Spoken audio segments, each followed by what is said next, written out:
Celine is the critically acclaimed and multi-award-winning author of 5 novels for young people. Her ghost story, Into the Grey, was the first book to receive both the Children's Books Island Book of the Year Award and Children's Choice Award. She is best known for the Moorhawk trilogy. The Wild Magic trilogy is her first series for middle grade readers, and she's here with us today all the way from Ireland. Please welcome Celine Kiernan.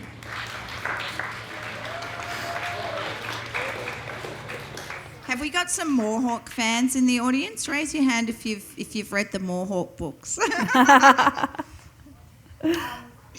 So that we can get a taste of Celine's writing, she is going to read to us. Yeah.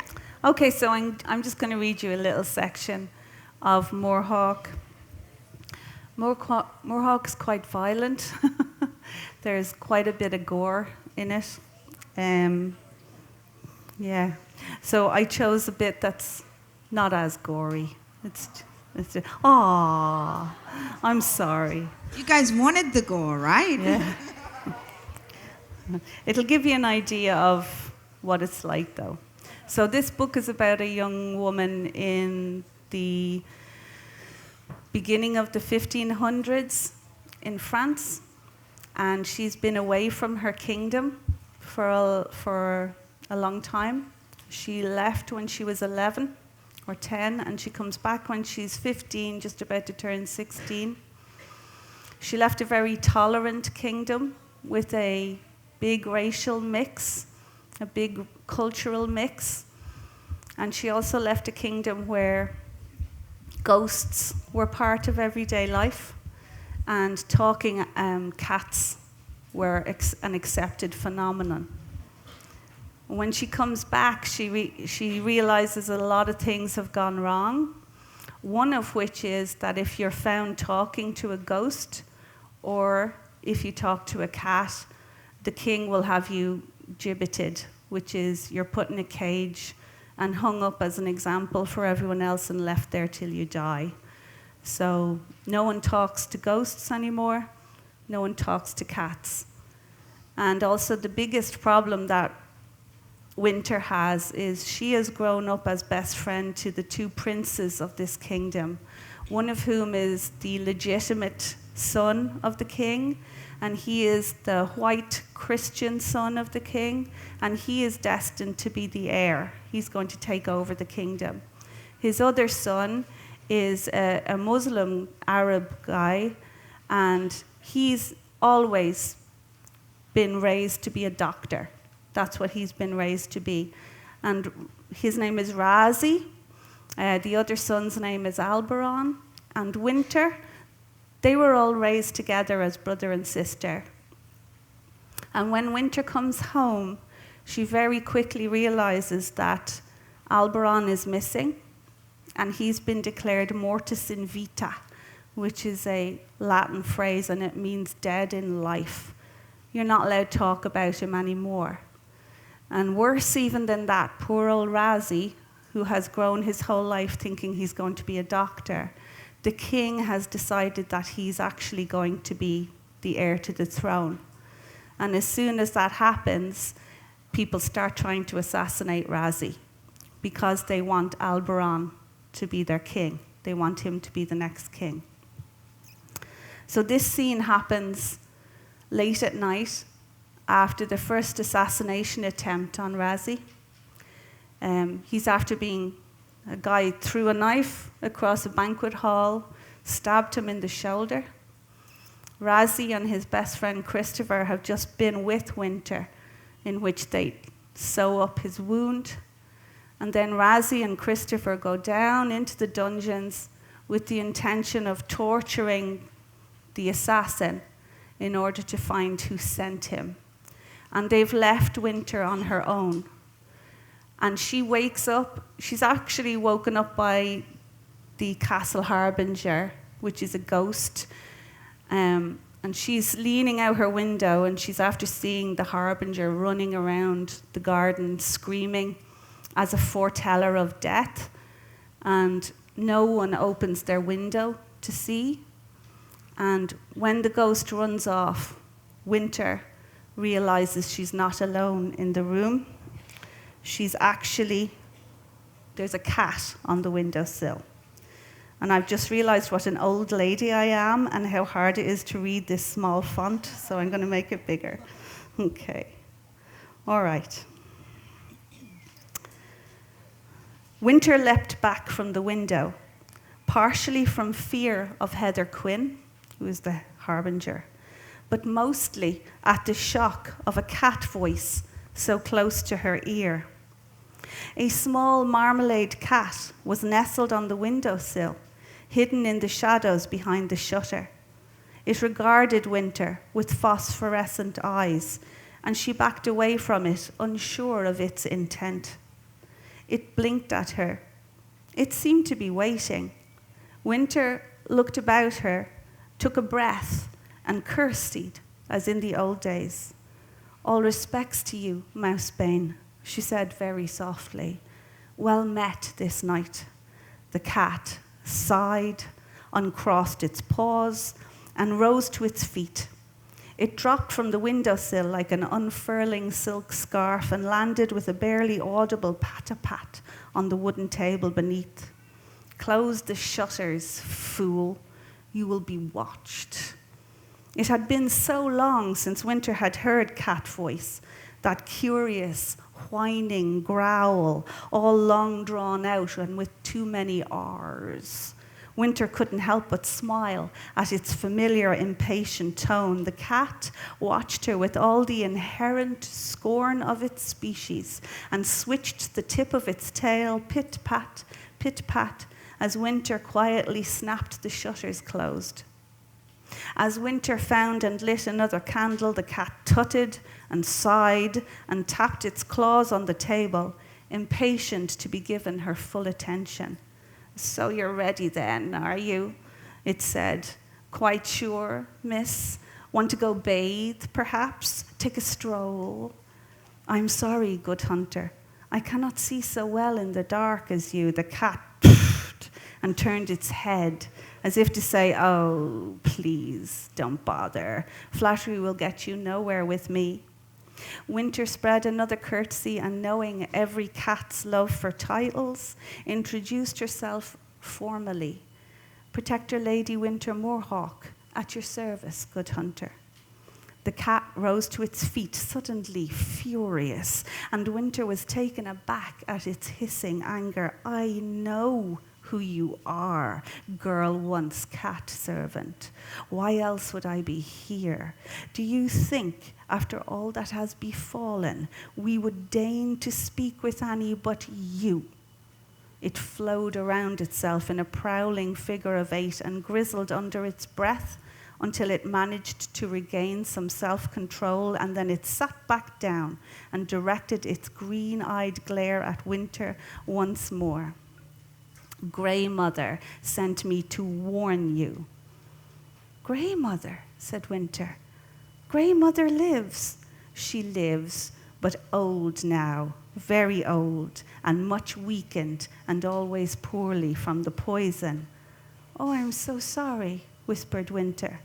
The cat looked at her as if she had released a fart, and its nose wrinkled in disgust. "What care I for your sorrow?" it said. "I am here for revenge on he who betrayed our trust. That is all, and to use you as an instrument of his downfall. Don't speak to me of your sorrow. I despise it. We all despise you as the nothing you are." Winter felt tears roll down her face at the cat's awful hatred. "I did nothing," she whispered. The cat stood and prowled again and released a low, irritated growl. "Oh, hush up," it said. "I don't care. Just listen to my message and act upon it. That is all you need to do."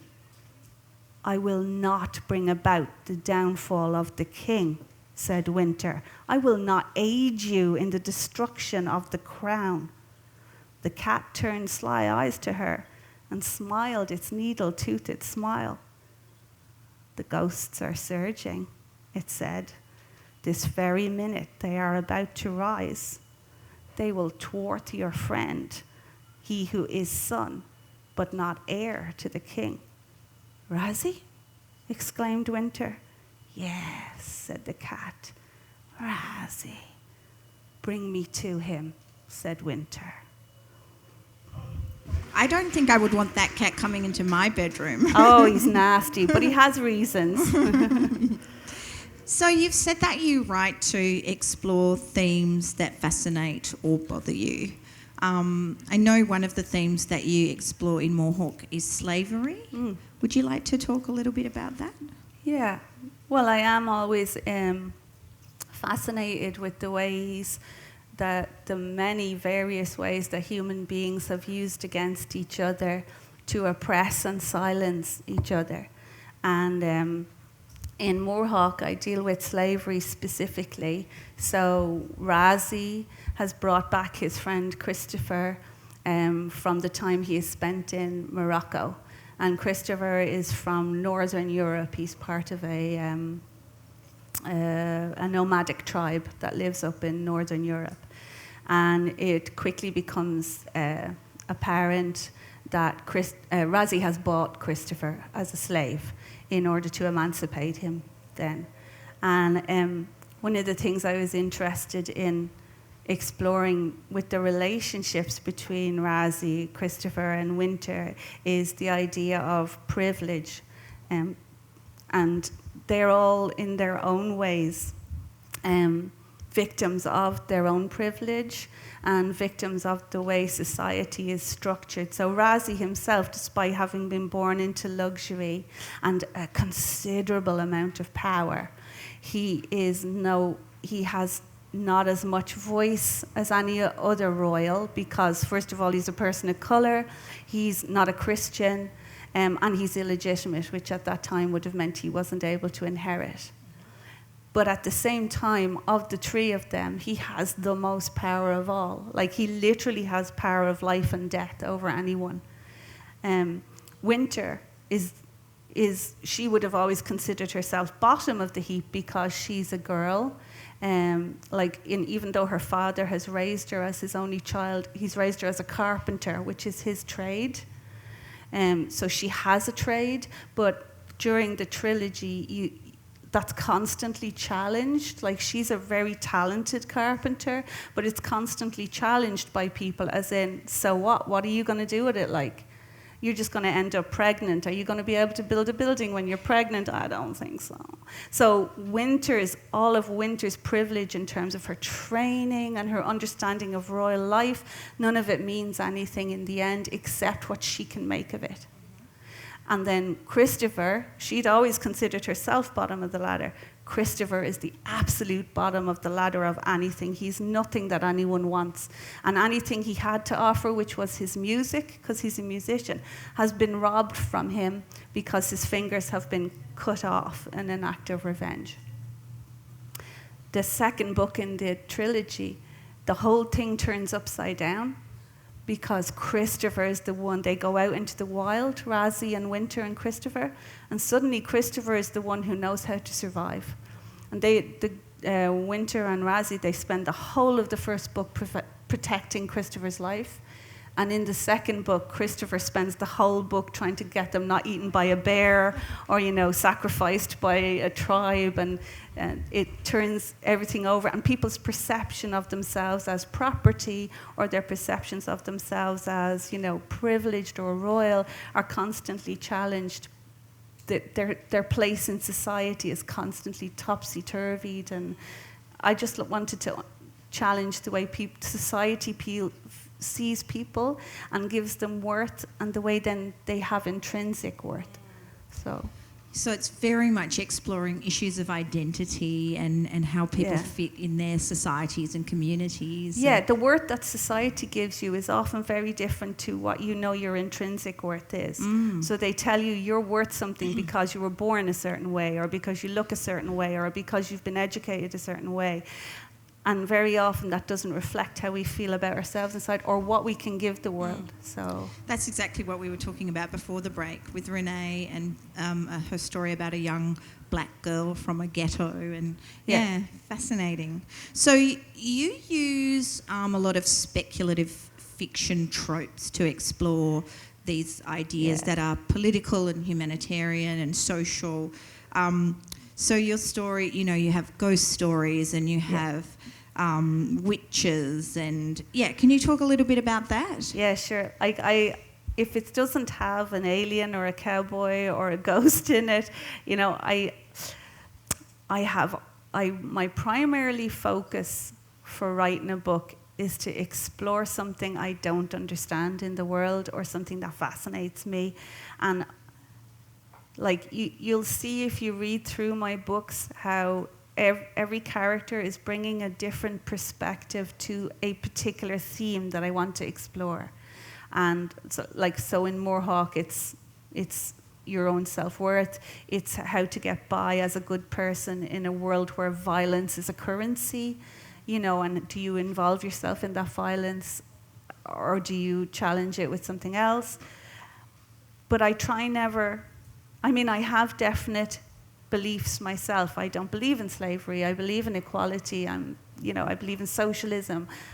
But I try and not put myself into those characters. So the characters themselves are constantly challenging the world. There's this huge problem in Moorhawk that needs to be solved, and everyone is coming at it from a different angle, and they all have their own idea of how it can be fixed. Alberon thinks they should shoot a cannon at it. Christopher thinks they should walk away from it and just build their own lives, because what difference does it make? There'll always be a brutal king, you know. Razzie wants to fix it for everybody. And Winter wants to help. She wants to facilitate the people that she knows have the power to fix it. But none of them have an answer any more than I have an answer. And what I try and do, bringing my characters through a story, is to explore it from every angle. And by the end of the book, I often have not solved something, right? Because sometimes you just don't solve it. But by the end of the book, you've looked at it from every angle.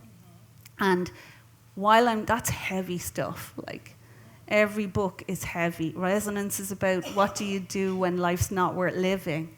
You know, how do you make life? The Raggedy Witches even, it started off as a light little book about kids going down a stream on a raft, and it ended up about war and death and oppression and stolen voices. And like, I'm dealing with these heavy, heavy stuff in the books, and I want to have fun. So on top of all this heavy stuff, there's also werewolves and vampires and ghosts and, you know, just a rip-roaring adventure, because that's what I like to read.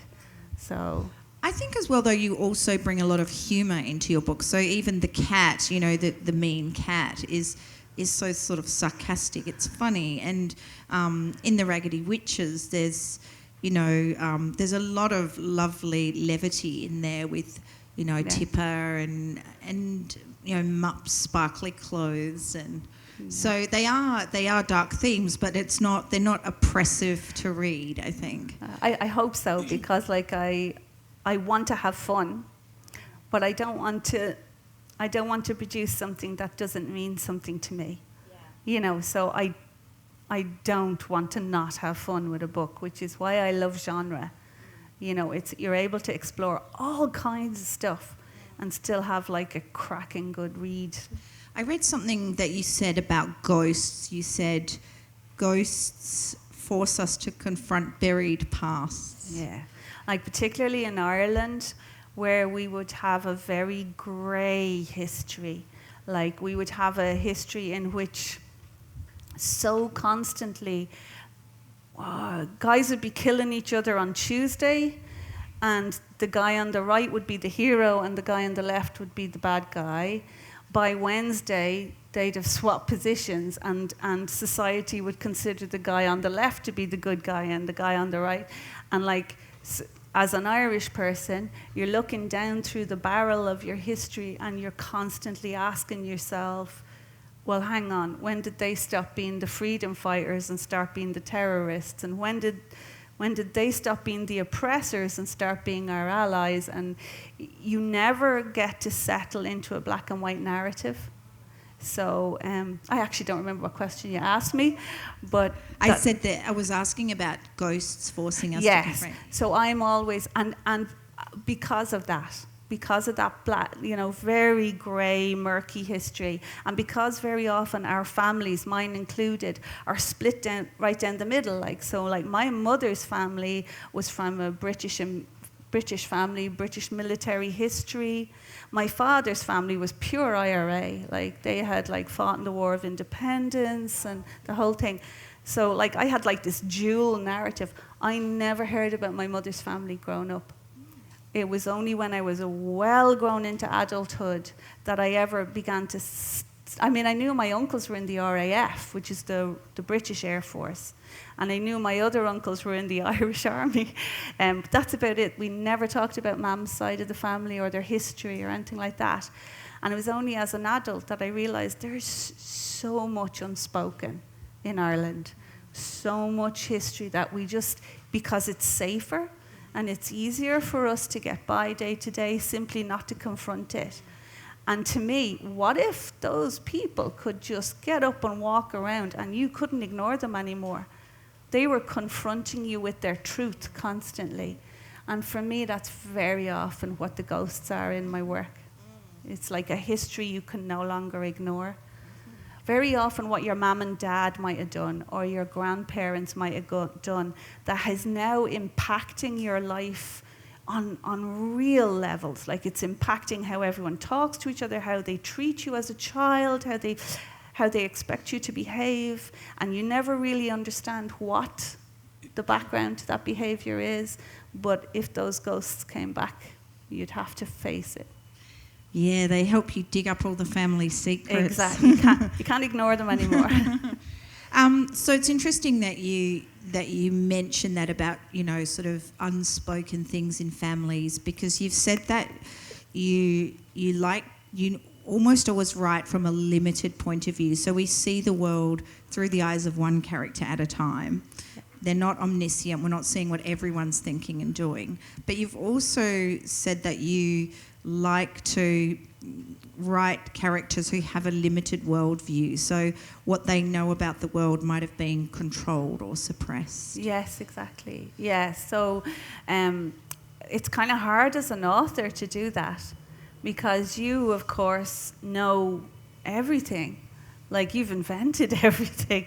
You've invented the whole world. And then you choose one character and suddenly your focus narrows down entirely onto. And I choose also to write in third person limited, which means I don't step in as a narrator and ever go, Winter doesn't know this, but at this moment in time, down in the dungeons, that never happens. You only ever know what Winter knows at that moment in time or what she has known previous to it.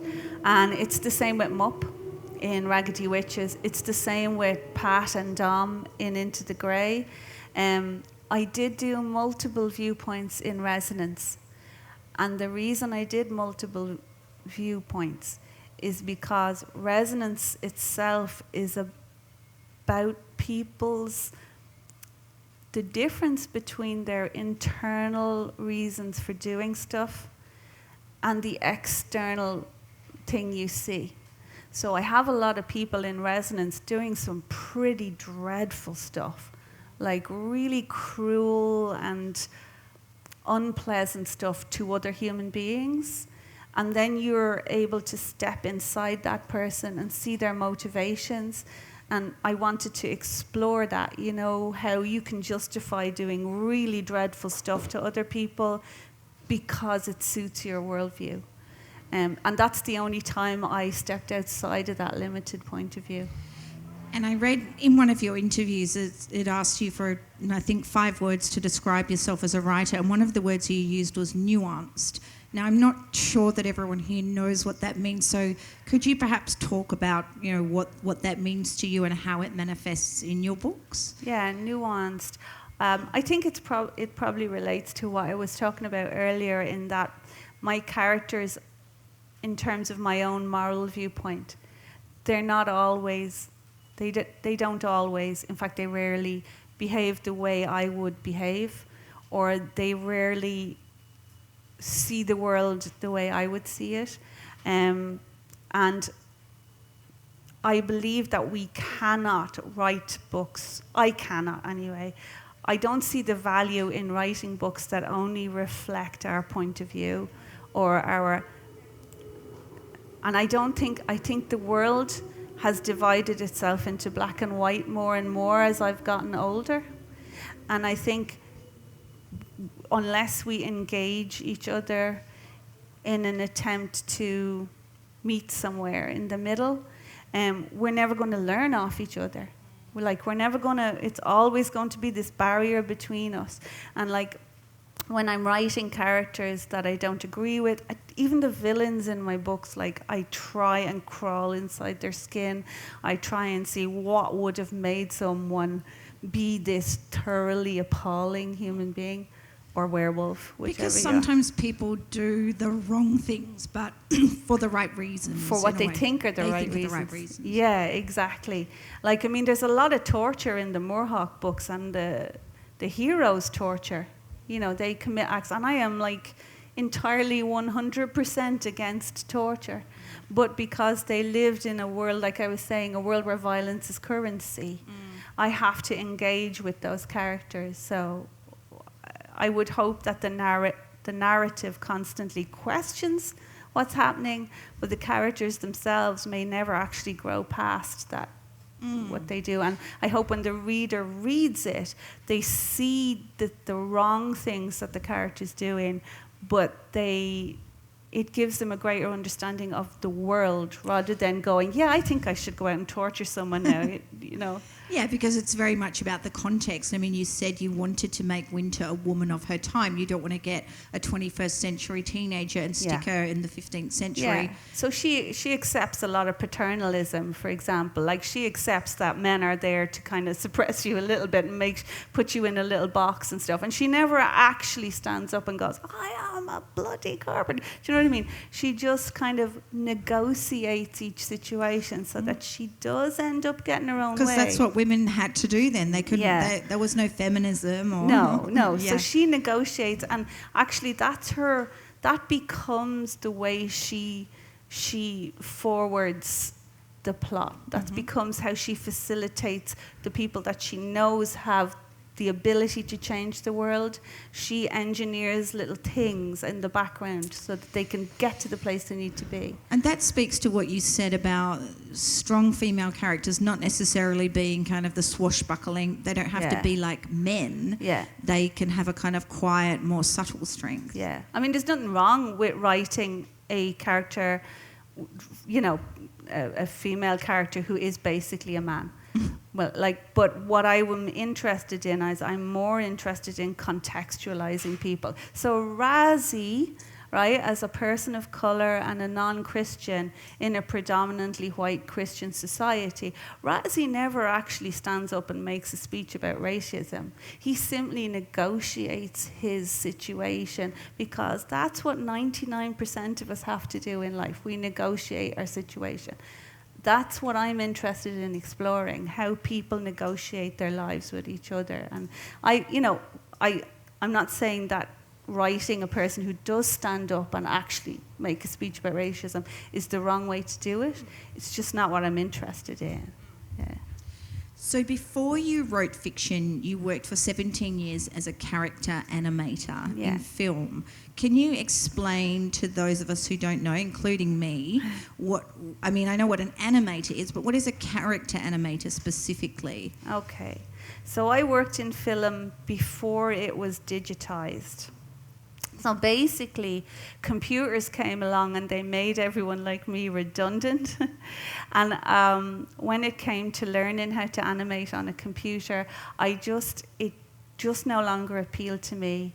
It would just be like having a job to make bread and butter, and I'd rather do something else.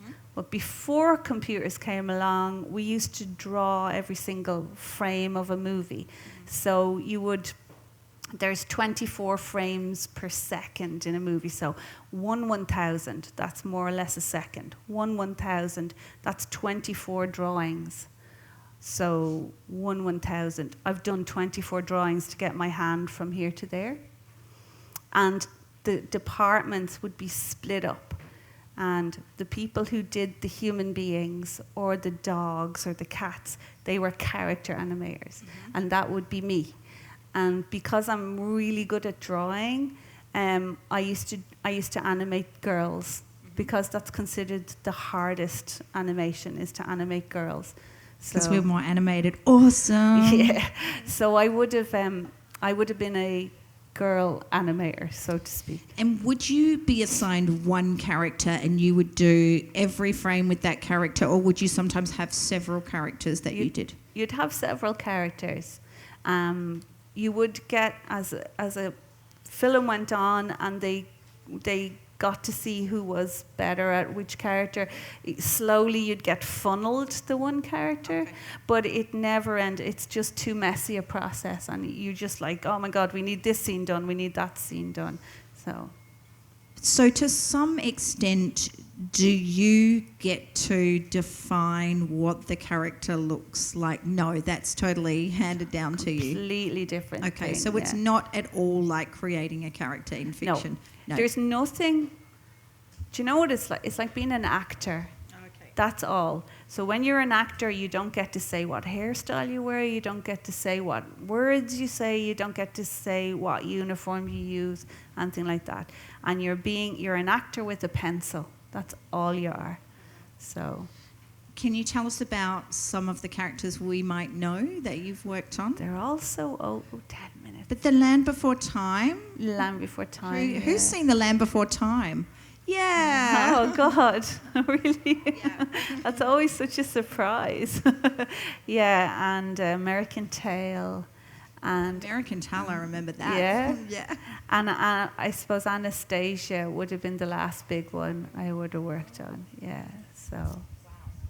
All right, fascinating. There's lots more I would like to ask, but I'm going to throw it out to our fantastic audience. You've had such good questions so far today. If you have a question now, can you raise your hand nice and tall in the air?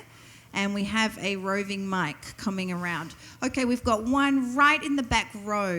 We might start back there. That would be great. Thank you.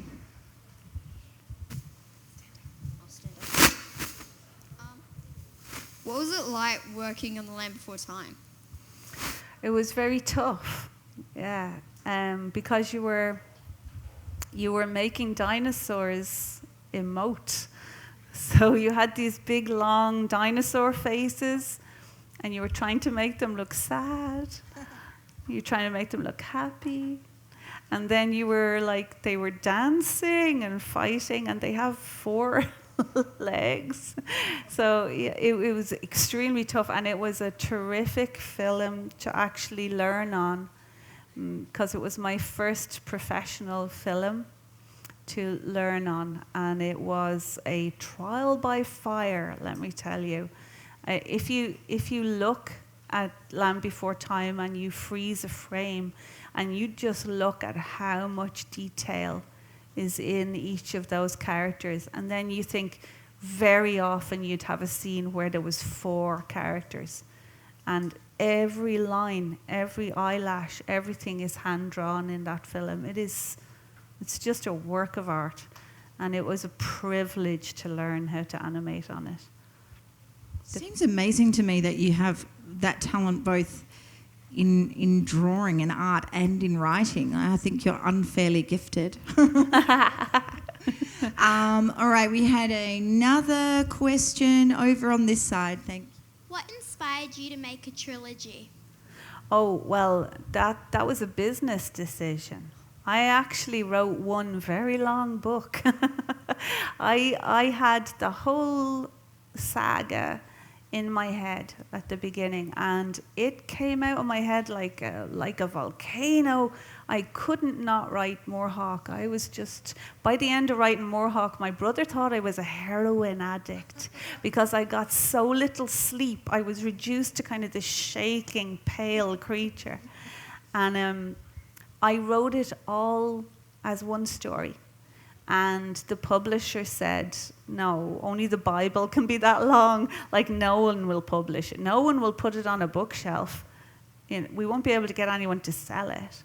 So they split it into 3 books, which actually worked because it was a 3-act story anyway. And it meant I had to cut a good few chunks out of it because there was a lot of stuff I was exploring in it about Christopher's people that really didn't fit in to the narrative, and I cut out quite a lot of that, which is good because the middle book is so long. So how many words was it when you wrote it as one volume? I can tell you that the first volume was 130,000 words. The original version of the middle piece was 170,000, and then I cut it down to 150. Wow. And then the last version, when it was kind of chopped off, it came to, I think, about 130. Wow. Yeah. Can you guys even imagine? Yeah.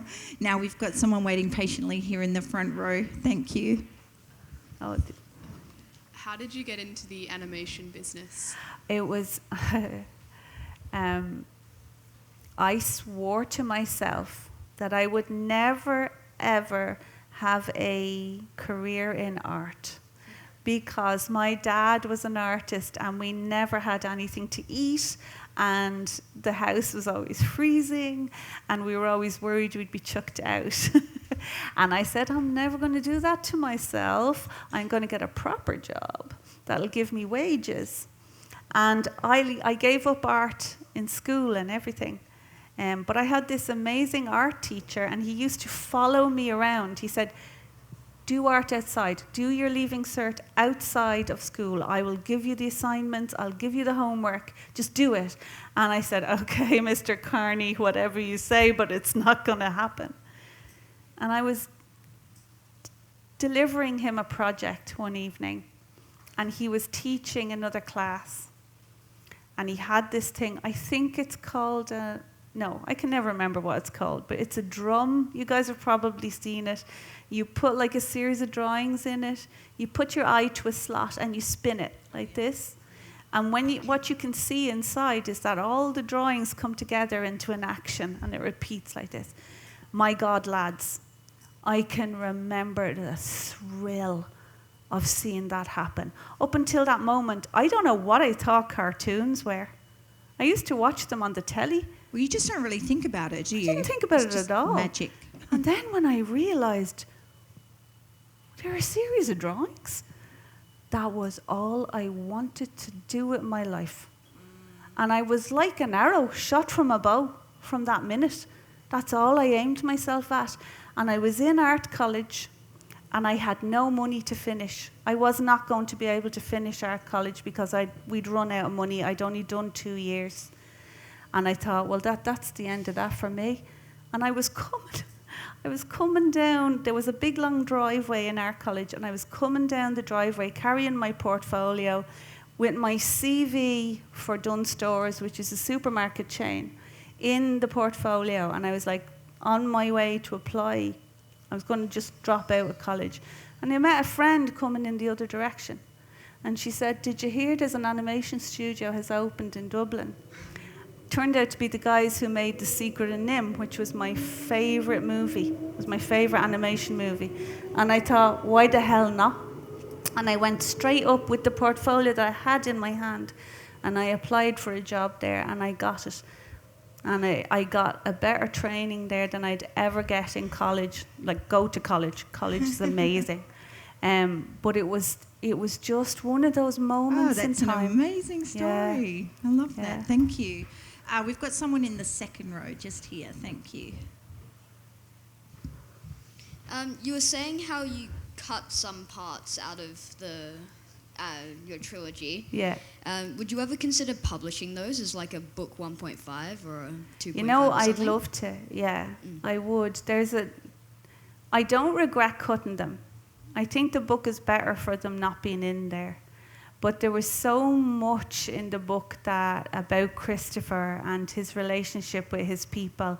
And I would, yeah, I'd love to. And in fact, there was meant to be a sequel as well, where Christopher and his friend from the tribe, and Winter and Razzie, they go up north into the heart of Christopher's, what's left of Christopher's people's territory. It's never going to be published. You know why? It's set in the snow and it's full of zombies, and Game of Thrones ruined it. So yeah, there's loads of Moorhawk I would love to have done, but it's had its run. So I think we've got time for one more question. We've got one there. How much money do you make? I don't make much money at all, and like people are always very astonished at that. There's a few reasons for it. One of the main reasons is because when I had a huge international hit with the Moorhawk trilogy, I mean, Moorhawk trilogy is a huge book. It's been translated all over the world. It's won loads of awards. It's much beloved by the people who love it and deeply hated by the people who don't love it. But straight after I published that, the publishing industry fell off a cliff, basically.